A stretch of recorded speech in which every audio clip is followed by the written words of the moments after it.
आपके लिए smile 2 movie को एक्सप्लेन करने वाले हैं और हमने स्माइल के पहले पार्ट को भी एक्सप्लेन कर दिया है और अगर आपने अभी तक उसे नहीं देखा है तो भी कोई बात नहीं। हमने इस मूवी को इस तरीके से एक्सप्लेन किया है कि आपको ये पार्ट अच्छे से समझ में आ जाएगा। पिछले पार्ट में हमने एक श्राप को एक से दूसरे इंसान में जाते हुए देखा था और इस पार्ट में भी वो श्राप लोगों को मारना जारी रखता है। मूवी की शुरुआत में हम कार में जोएल नाम के एक आदमी को देखते हैं। दरअसल जोएल के ऊपर एक श्राप है और वो इसको किसी दूसरे को देने के लिए आया है। वो अपनी कार से उतरकर एक गैंगस्टर को गन पॉइंट पर ले लेता है और उसे अंदर उसके अड्डे पर ले गया जहाँ पर उसका एक और साथी भी बैठा हुआ था। जोएल अपने साथ वाले आदमी को उस दूसरे आदमी के सामने मार देता है। दरअसल ये श्राप उस आदमी पर लगता है जो किसी को मरते हुए देखता है। उधर अपने साथी को मरते हुए देखकर वो दूसरा गैंगस्टर जोएल पर गोलियां चलाने लगा और जोएल की भी गोली उस आदमी को गलती से लग जाती है जिससे कि वो वहीं पर मारा जाता है। यानी कि अब वो श्राप उस आदमी पर नहीं लगेगा। ये देखकर जोएल काफी परेशान हो गया, लेकिन तभी वो देखता है कि वहाँ पर लुइस नाम का एक लड़का ये सब देख लेता है। यानी कि अब ये श्राप लुइस के ऊपर चला गया है। जोएल वहाँ से जा ही रहा था कि तभी उस गैंगस्टर के कुछ और लोग भी वहाँ पर आ गए। जोएल उनसे बचने के लिए उस घर की खिड़की से भागने लगा, लेकिन जैसे ही वो रोड क्रॉस करने लगता है एक गाड़ी उसे कुचल देती है। इसके बाद हम एक टीवी शो को देखते हैं जहाँ पर एक स्काई नाम की पॉप स्टार आई हुई थी जो कि पूरे 1 साल बाद इस पॉप सॉन्ग की दुनिया में अपना कमबैक कर रही थी, क्योंकि आज से ठीक 1 साल पहले स्काई और पॉल का साथ एक कार एक्सीडेंट हो गया था जिसके अंदर पॉल की मौत हो गई थी। और उस दिन के बाद स्काई काफी ज्यादा सदमे में चली गई और उस गम को भुलाने के लिए उसने ड्रग्स भी लेना शुरू कर दिया था। लेकिन अब स्काई बिल्कुल ठीक है। दरअसल ये सब कुछ स्काई की मॉम एलिजाबेथ संभाल रही थी और साथ ही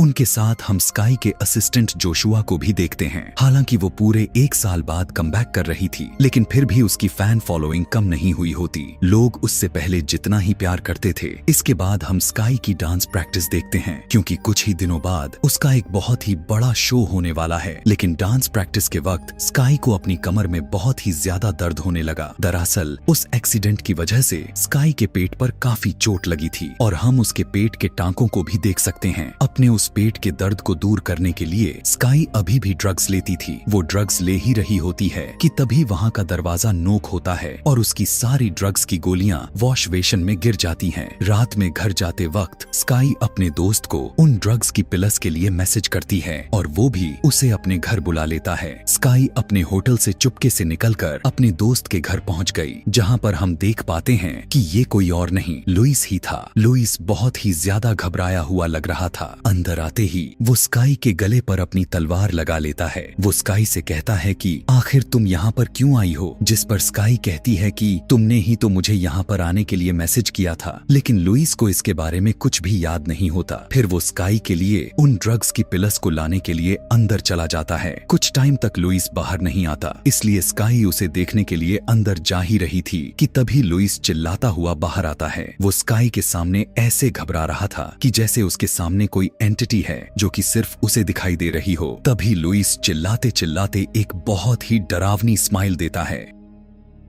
इसके बाद वो अपने पास रखे एक बेंच प्रेस से खुद के चेहरे को बहुत ही बुरे तरीके से मारने लगता है। ये देखकर स्काई भी बहुत ही ज्यादा घबरा गई और वहाँ पर उलटी कर देती है और वहाँ से अपनी पिलस लेकर सीधा अपने घर आ जाती है। रात में स्काई देखती है कि उसके पास लुइस ठीक उसी डरावने चेहरे के साथ खड़ा था, लेकिन जैसे ही स्काई ने लाइट ऑन की वहाँ पर कोई भी नहीं होता। अगले दिन स्काई अपनी मेकअप रूम में थी कि तभी वहाँ पर डेरियस नाम का एक आदमी आ गया जो कि स्काई रिकॉर्ड कंपनी का मालिक है। वो उसे कल होने वाले एक फंड रेसिंग डिनर इवेंट के बारे में बताता है। दरअसल वो उसे कल वहाँ पर एक स्पीच देने के लिए बुला रहा था और स्काई भी उसकी बात मान जाती है। अगले दिन हम स्काई को अपने रूम में देखते हैं, जहाँ पर वो काफी परेशान लग रही थी, क्योंकि उसे डर था कहीं उसने जो लुइस के घर पर उलटी की थी उस वजह से वो पकड़ी ना जाए। इसलिए वो अपनी दोस्त गैमा को मदद के लिए फोन करने की सोचती है, लेकिन वो नहीं करती क्योंकि उन दोनों के बीच में कुछ वक्त पहले ही लड़ाई हुई थी। पर तभी उसके पास एक मैसेज आता है जिसमें लिखा था कि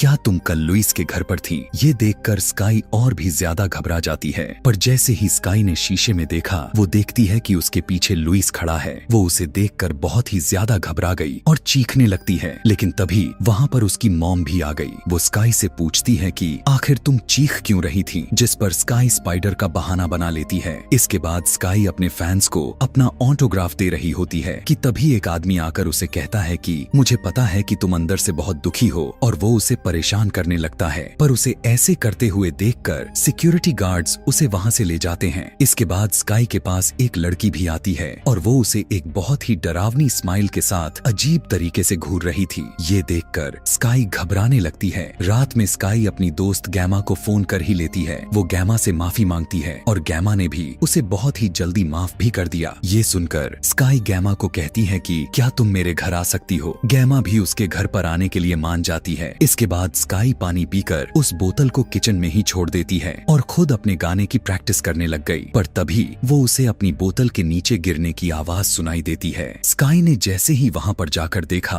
तो वो बोतल नीचे गिरने से टूट गई थी। तभी वहां पर स्काई काफी सारे बिखरे हुए कपड़े भी देखती है और बिना कपड़ों का एक आदमी ठीक उसके सामने खड़ा था। स्काई उसे देखकर दरवाजे की तरफ भागने लगती है। जैसे ही उसने दरवाजा खोला, सामने गैमा खड़ी थी। वो गैमा को देखकर एक राहत की सांस लेती है। उसके अंदर आने के बाद स्काई उस दिन हुए उसे लुइस वाले हादसे के बारे में भी बता देती है। स्काई उसे विश्वास दिलाती है कि उसकी मौत के पीछे उसका कोई भी हाथ नहीं है। गैमा भी उसे ऐसे घबराया हुआ देखकर उस रात वहीं रुकने का फैसला करती है। रात में लुइस को अपने कार हादसे वाले दिन का सपना आता है, जिसकी वजह से वो एकदम से जाग जाती है। तभी उसके साथ सोई हुई गैमा स्काई को कहती है कि तुम बहुत बुरी हो। जैसे ही स्काई ने उसकी तरफ देखा, गैमा उसकी तरफ बहुत ही डरावने तरीके से स्माइल कर रही थी। ये देखकर स्काई घबराकर अपने बेड से नीचे उतर जाती है। तभी वो देखती है कि गैमा तो उसके लिए कॉफी बनाने के लिए गई हुई थी और अभी सुबह के 10 बज गए हैं, इसलिए वो जल्दी से अपनी प्रैक्टिस के लिए चली जाती है। प्रैक्टिस करते वक्त स्काई की एक टांग पर ठीक वैसे ही चोट लग जाती है जैसे उस कार एक्सीडेंट में उसे लगी थी और वो बहुत ही जोर जोर से चिल्लाने लगती है। लेकिन असलियत में ऐसा कुछ भी नहीं होता, बल्कि ये तो उसका महज एक वहम था। वो अपने पीछे खड़े लोगों पर इल्जाम लगाती है कि उसे किसी ने गिराया है, लेकिन एक दूसरा आदमी आकर उसे कहता है कि मैं तुम्हें ही देख रहा था, ऐसा किसी ने नहीं किया है। ये सुनकर स्काई बीच में ही अपनी प्रैक्टिस छोड़कर वहां से चली जाती है। जाते वक्त उसने देखा कि उसका असिस्टेंट भी उसकी तरफ स्माइल करते हुए जा रहा था। फिर स्काई सीधा अपने कमरे में चली जाती है। अंदर जाने के बाद वो देखती है कि उसके कमरे का सारा सामान इधर उधर बिखरा हुआ था। ये देखकर उसे और भी ज्यादा गुस्सा आ गया। उसे लगता है कि ये सारा काम उसके असिस्टेंट का है, इसलिए वो उस पर चिल्लाने लगती है। लेकिन उसका असिस्टेंट कहता है कि ये मेरा काम नहीं है। इसके बाद स्काई की मोम उसे कमरे के अंदर ले गई। वो कमरे को नजरअंदाज करते हुए स्काई को कहती है कि आज रात तुम्हें डेरियस के इवेंट में भी जाना है। स्काई अपनी मोम को समझाने की कोशिश करती है कि मैं वहां पर नहीं जा सकती, लेकिन एलिजाबेथ उसे कहती है कि तुमने उससे वादा किया था, इसलिए तुम्हें वहां पर जाना होगा। रात में स्काई उस इवेंट में चली जाती है। तभी वो देखती है कि उसके पास फिर से एक मैसेज आता है जिसमें लिखा था कि मैं जानता हूँ कि तुम पॉप सिंगर स्काई हो। इसके बाद स्काई अपनी स्पीच के लिए स्टेज पर चली जाती है, लेकिन वहां पर उसे बहुत ही अजीब अजीब से वहम हो रहे थे। तभी वो वहां पर बैठे सभी लोगों को कहती है कि आपको अब पॉल आकर स्पीच देगा। ये सुनकर सभी बहुत ही ज्यादा हैरान हो जाते हैं, क्योंकि पॉल तो मर चुका है। उसी वक्त स्काई को नीचे उन लोगों के साथ बैठा लुइस दिखाई देता है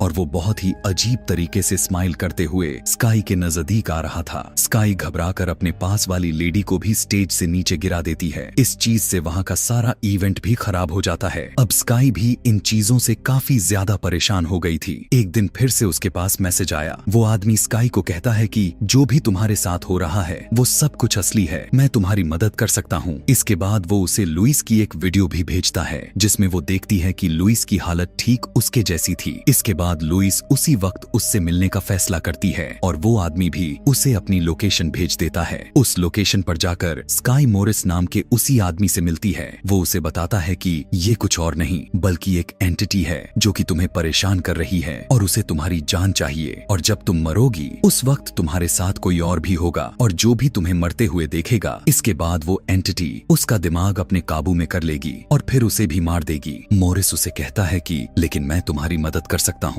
मोरिस की बातों को सुनकर स्काई बहुत ही ज्यादा घबरा जाती है। तभी उसे वहां पर मौजूद कुछ लोग भी पहचान जाते हैं, जिस वजह से स्काई को वहां से जाना पड़ता है। घर आने के बाद हम स्काई को देखते हैं जो कि काफी डरी हुई लग रही थी और वहां से जाने के लिए अपना सामान पैक करने लगती है। लेकिन जैसे ही उसने वहां की लाइट ऑन की, वो देखती है कि उसके सामने काफी सारे लोग खड़े थे जो कि उसकी तरफ स्माइल कर रहे होते हैं और सिर्फ उसी की तरफ घूर रहे थे और वो सभी उसे बहुत ही बुरे तरीके से नोचने लगते हैं। इसके बाद हम उस दिन को देखते दिखाते हैं जिस दिन पॉल और स्काई एक साथ कार में थे। उन दोनों में किसी बात को लेकर बहस हो जाती है, जिस वजह से स्काई ने गुस्से में आकर कार का हैंडल घुमा दिया, जिससे कि उनका एक्सीडेंट हो जाता है। तभी स्काई की आंखें खुलती हैं और वो अपने बेड पर थी। स्काई की हालत अब बहुत ही ज्यादा खराब हो गई थी, लेकिन फिर भी उसकी मॉम उसे कहती है कि ये सब मेकअप से ठीक हो जाएगा। स्काई अपनी मॉम को कहती है कि वो कल शो नहीं कर सकती, लेकिन उसकी मॉम उस पर ही चिल्लाने लगती है। तभी वो एक शीशे को तोड़कर उसके टूटे हुए कांच से खुद को ही मारने लग गई। ये देखकर स्काई बहुत ही ज्यादा घबरा जाती है। वो वहाँ से भाग ही रही थी कि तभी वो देखती है कि वो कांच किसी और के हाथ में नहीं बल्कि उसी के हाथ में था। इसे देखकर वो और भी ज्यादा घबरा जाती है और अपने ऊपर लगे खून को छुपाने के लिए एक हुडी पहनकर बाहर आ गई। लेकिन तभी जोशुआ उसके कपड़ों पर लगे खून को देख लेता है और सभी को इसके बारे में बता देता है। अब स्काई को डर था कि अगर वो यहीं पर रही तो मारी जाएगी, इसलिए स्काई चालाकी से वहाँ पर मौजूद एक गार्ड की गन को निकाल लेती है। वो सभी लोगों को उस गन से डराकर उस बिल्डिंग से बाहर आ जाती है। जैसे ही स्काई बाहर आई, उसके पैर में एक कांच की बोतल लग जाती है। तभी वहाँ पर गैमा भी आ गई। स्काई को गाड़ी नहीं चलानी आती थी, इसलिए गैमा उसके साथ चली जाती है। रास्ते में जाते वक्त स्काई मोरिस को भी मैसेज करती है कि वो उससे मिलना चाहती है और मोरिस ने भी उसको अपनी लोकेशन भेज दी। तभी स्काई के पास अपने फोन पर गैमा की कॉल आने लगी। ये देखकर वो और भी ज्यादा घबरा जाती है। जैसे ही उसने वो कॉल उठाई, गैमा कहती है कि आखिर तुम मुझे मैसेज क्यों कर रही हो। तभी स्काई उससे पूछती है कि क्या तुम कल रात मेरे घर पर आई थी, जिस पर गैमा उसे बताती है वो कल रात उसके घर पर नहीं आई थी। ये सुनकर जैसे ही स्काई ने अपनी कार में बैठी गैमा की तरफ देखा, गैमा उसकी तरफ देखकर बहुत ही डरावने तरीके से हंस रही थी। तभी हमें पता चलता है कि ये महज उसका एक भ्रम था। इसके बाद वो उस गाड़ी को कैसे न कैसे ड्राइव करके मोरिस के पास पहुंच जाती है। जाते ही वो मोरिस को एक गन देकर कहती है कि अगर मुझे उस एंटिटी ने अपने वश में कर लिया तो मुझे इस गन से वहीं पर मार देना। फिर मोरिस उसे एक फ्रीजर के अंदर ले जाता है। मोरिस उसे बताता है कि मैं सबसे पहले तुम्हारे शरीर को ठंडा करके फिर उसके बाद तुम्हें एक इंजेक्शन लगाऊंगा, जिस वजह से एक वक्त के लिए तुम्हारे दिल की धड़कनें रुक जाएंगी, लेकिन फिर मैं तुम्हें CPR देकर फिर से जिंदा कर दूंगा। इससे एक वक्त के लिए उस एंटिटी को लगेगा कि तुम मर गई हो और ये चेन यहीं पर टूट जाएगी। इसके बाद मोरिस स्काई को एक बेंच पर सुला देता है और उसे वहाँ पर सुलाकर खुद कुछ सामान लेने के लिए बाहर चला गया। अब मोरिस काफी वक्त तक अंदर नहीं आता। ये देखकर स्काई काफी ज्यादा घबराने लगती है। तभी स्काई देखती है कि उसके ऊपर कुछ खून की बूंदें आकर गिरने लगी।